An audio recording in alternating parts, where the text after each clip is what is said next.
지금의 시기는 폴 볼커가 연준 의장으로 있던 시절과 많이 닮았습니다. 오일 쇼크로 인해서 급등한 물가, 급격한 금리 인상, 증시와 부동산의 하락, 기습적으로 금리를 20%까지 올렸던 폴 볼커는 이로 인해서 물가는 잡았어요. 하지만 언제 찾아올지 모르는 위협에 대비하기 위해서 가슴에 권총을 넣고 다녀야 됐습니다. 그런데 파월은 그 정도의 위협을 받은 적이 없어요. 오히려 연착륙을 할 수 있다라고 하면서 사람들을 달래고 있죠. 하지만 이 고통이 2년째 끝나지 않고 있습니다. 파월은 공식 석상에서 폴 볼커라는 단어를 언급해가면서 자신도 소신 있는 연준 의장이 되겠다라고 말을 하지만 아직까지 폴 볼커 이후에 그린스펀, 버냉키, 옐런을 보면은 정부의 압박에 독립적인 연준 의장이라고 말하기 어려운 인물들이었다는 거죠. 파월은 폴 볼커가 될 수 있을까요? 폴 볼커의 회고록 미스터 체어맨에는 그가 연준 의장으로 있으면서 얼마나 많은 정치적 압박을 받았는지 기록되어 있습니다. 어떻게 연준 의장이 되었는지, 그리고 나서 얼마나 많은 압박이 있었는지, 그 속에서 어떻게 뚝심 있는 결정을 해내서 미국을 살려냈는지 이야기가 담겨 있거든요. 그래서 세상에 알려지지 않은 폴 볼커 이야기를 통해서 왜 파월이 볼커가 될 수 없는지를 말하려고 합니다. 폴 볼커가 연준 의장이 되기 전에 아서번즈는 정치에 휘둘렸었죠. 금리를 올려야 되는 타이밍에 금리를 인하하고 돈을 풀면서 정치인의 하수인이라는 악명을 썼습니다. 폴 볼커는 당시에 뉴욕 연방준비은행 총재로 근무하면서 독립적이지 않은 연준이 어떻게 경제를 망치는지 지켜볼 수밖에 없었어요. 1978년 새로운 대통령 지미 카터는 아서번즈 다음으로 사업가 출신 윌리엄 밀러를 의장으로 앉혔습니다. 카터 대통령이 당선되던 당시에 1973년 벌어진 제1차 오일 쇼크의 여파로 인플레가 그때까지도 계속되고 있었어요. 인플레는 계속 심각했고 모든 정책안을 헝클어뜨리고 무력화시켰죠. 1979년 초에 이란 혁명이 일어나면서 두 번째 석유 파동이 벌어집니다. 물가 지표가 1년 만에 13%가 상승해요. 휘발유가 부족해서 주유소에는 긴 줄을 서야 됐고 할당량을 정해서 배분할 정도였었습니다. 두 번에 걸친 오일 쇼크랑 장기화된 인플레로 인해서 대중들의 불만은 커질 대로 커졌죠. 카터 대통령은 대국민 연설을 합니다. 불만과 분열로 가득한 미국의 분위기를 그대로 인정하는 무기력한 연설이었어요. 이후에 아서번즈 후임 연준 의장인 윌리엄 밀러는 폴 볼커에게 전화를 걸어서 대통령과의 만남을 제안합니다. 그리고 폴 볼커라는 미국 경제의 구원투수가 연준 의장으로 등장하게 되죠. 폴 볼커는 대통령과 만났을 때 연준의 독립성이 절대적으로 보장되어야 한다고 말을 합니다. 인플레이션과 전면전을 벌여야 한다. 밀러 의장보다 더 긴축을 해야 한다. 이렇게 말했는데도 불구하고 카터 대통령은 볼커를 임명합니다. 그만큼 인플레이션이 미국의 가장 큰 고민거리였을 정도로 심각한 상황이었다는 거죠. 폴 볼커는 연준 의장으로 취임하자마자 긴축에 시동을 걸어요. 열흘 만에 한 일은 재할인율을 사상 최고 수준인 10.5%로 인상한 거예요. 재할인율은 중앙은행이 시중은행에게 빌려주는 금리라고 이해하시면 되는데요. 금리가 올라가니까 시중은행도 금리를 같이 올리죠. 기업과 개인은 돈을 잘 빌리지 않고 갚으려고 합니다. 이자가 너무 세니까. 그러면서 통화량이 감소하게 되는 거예요. 한 달 동안 금리도 3번이나 인상했지만 시장은 지금의 기조를 유지하지 못할 거라고 해석했어요. 추가 금리 인상 못할 거라고 봤습니다. 그래서 달러와 절하 압력이 거세지고 금 가격은 최고치를 경신하면서 연준은 신뢰성을 잃어갔죠. 새로운 접근법이 필요했습니다. 그래서 이번에는 전략을 바꿔서 이자율이 아닌 통화량을 통제하는 방법을 쓰기 시작합니다. 너무 많은 돈이 풀렸기 때문에 인플레가 벌어졌잖아. 그러면 돈을 회수하면은 인플레가 잡히지 않겠어? 이런 개념이에요. 두 달 뒤인 FOMC에서 재할인율은 12%로 올라갑니다. 은행의 지급준비금 비율을 올립니다. 투기적 대출에 대해서 증자를 요구합니다. 이후에 시장금리는 급격하게 올라갑니다. 상업은행 최우량 고객 대출금리가 21.5%, 주택담보대출금리가 18%를 넘어요. 사상 초유의 사태가 벌어진 겁니다. 그런데도 경기 침체가 오지가 않아요. 1980년이 되어도 고물가 고금리는 계속됩니다. 사방에서 불만이 가득해지는 거죠. 그런 와중에 카터 정부는 연준을 놓겠다면서 예산 감축 및 신용 통제 프로그램을 공표합니다. 대통령이 소비를 줄이라는 연설을 해요.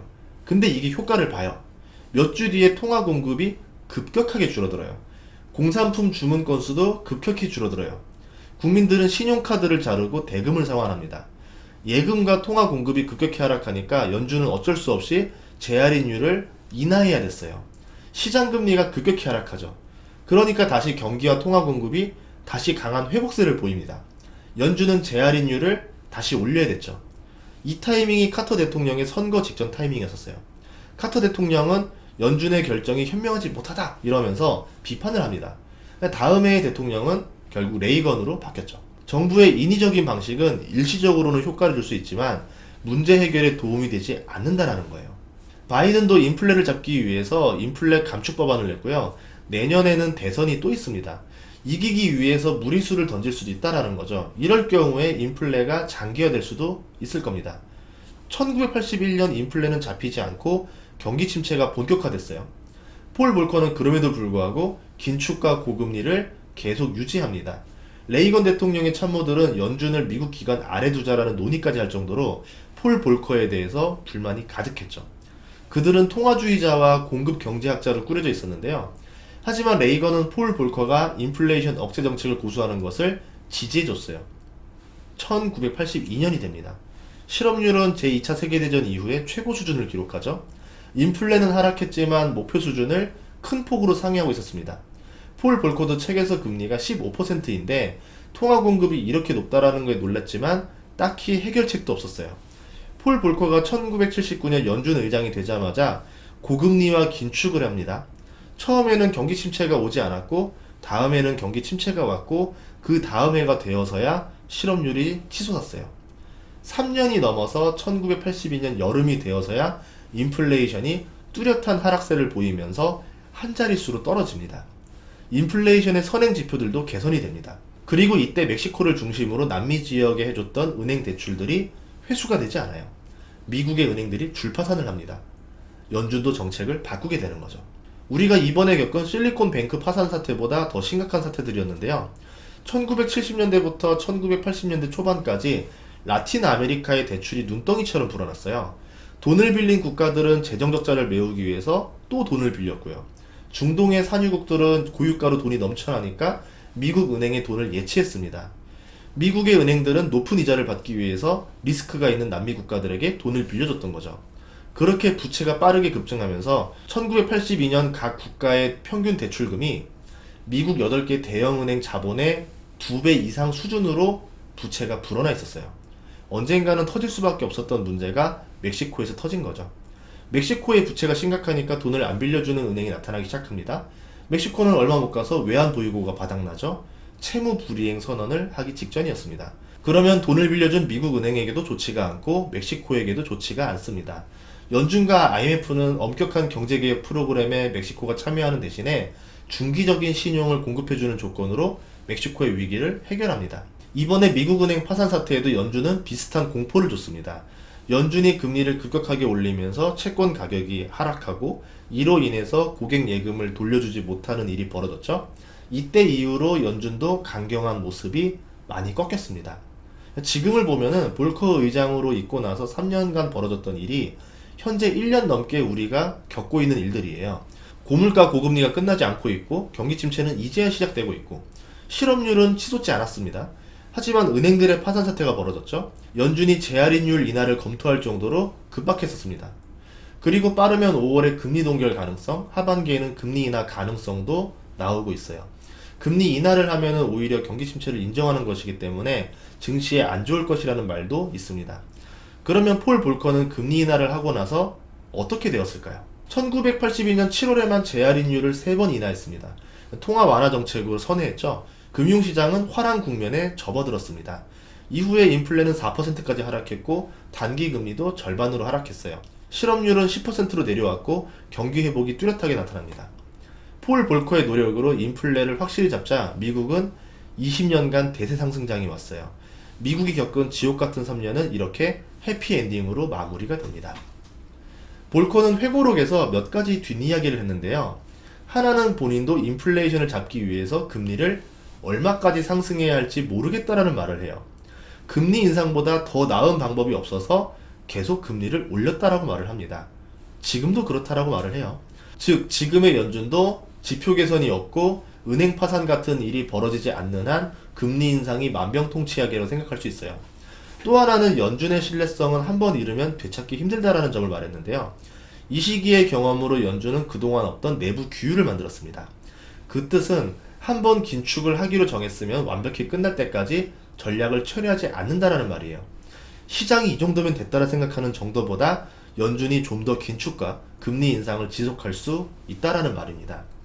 1984년에는 재선을 앞둔 레이건 대통령이 백악관 집무실이 아닌 비공식 장소인 도서관으로 불렀었습니다. 대통령은 앉아서 아무 말도 하지 않고 가만히 있습니다. 비서실장이 대신 말하죠. 대통령께서는 대선 전에 금리 인상을 하지 말 것을 명령하고 있습니다. 이렇게 메시지를 전달합니다. 연준은 독립적인 기관이지만 권력을 쥐고 있는 행정부의 압력을 앞으로 뒤로 많이 받고 있다는 점을 알 수 있는 대목이에요. 내년이면 미국도 대통령 선거가 있습니다. 재선을 하고 싶은 바이든 대통령과 권력을 유지하고 싶은 참모들이 음으로 양으로 파월 의장을 압박할 가능성이 높다라는 거죠. 폴 볼커의 금리 인상만 사람들이 기억하는데 그 이후에 플라자 합의, 루브르 합의의 중심에도 폴 볼커가 있었습니다. 1982년 이후에 물가가 안정되고 경제가 성장되자 해외 자금이 미국으로 많이 유입됐어요. 그러자 미국의 예산 적자, 대외 수지 적자 폭이 크게 줄어들었습니다. 하지만 유럽과 일본은 미국에 비해서 경제 상황이 열악했죠. 그러면서 환율의 문제가 대두되기 시작했고 독일과 영국의 압박도 있었습니다. 미국의 달러 가치 하락을 원하던 백악관도 있었습니다. 당시의 상황이 맞물리면서 1985년 플라자 합의가 나와요. 이후에 1987년 루브르 합의가 나왔습니다. 바젤 협약이라 불리는 이 사건은 일본이 잃어버린 30년을 겪게 되는 계기가 돼요. 은행의 건전성을 위해서 나온 바젤 협약은 2008년 리먼 사태로 인해서 더 강해졌습니다. 우리나라는 올해부터 바젤 3를 전면 도입했고 중국은 중국판 바젤 3를 내년에 시행합니다. 폴 볼커 시절의 일이 지금 유사하게 일어나고 있는 것처럼 해피엔딩 이후의 사건들도 유사하게 흘러가지 않기를 바랄 뿐이라는 거죠.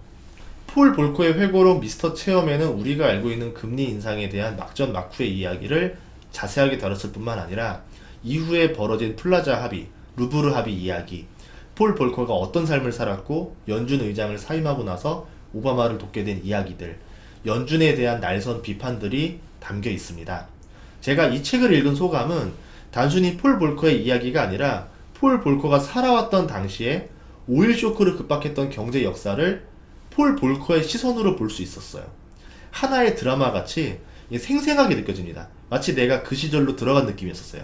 사방의 압박에도 굴하지 않고 금리 인상을 외치는 폴 볼커의 소신이 세계 경제를 어떻게 바꾸게 되었는지 당시의 경제사를 제대로 이해하려면요, 이 책을 읽으면 좋겠어요. 다음 시간에도 좋은 컨텐츠로 찾아뵙겠습니다. 구독과 좋아요, 알림 설정 부탁드릴게요. 고맙습니다.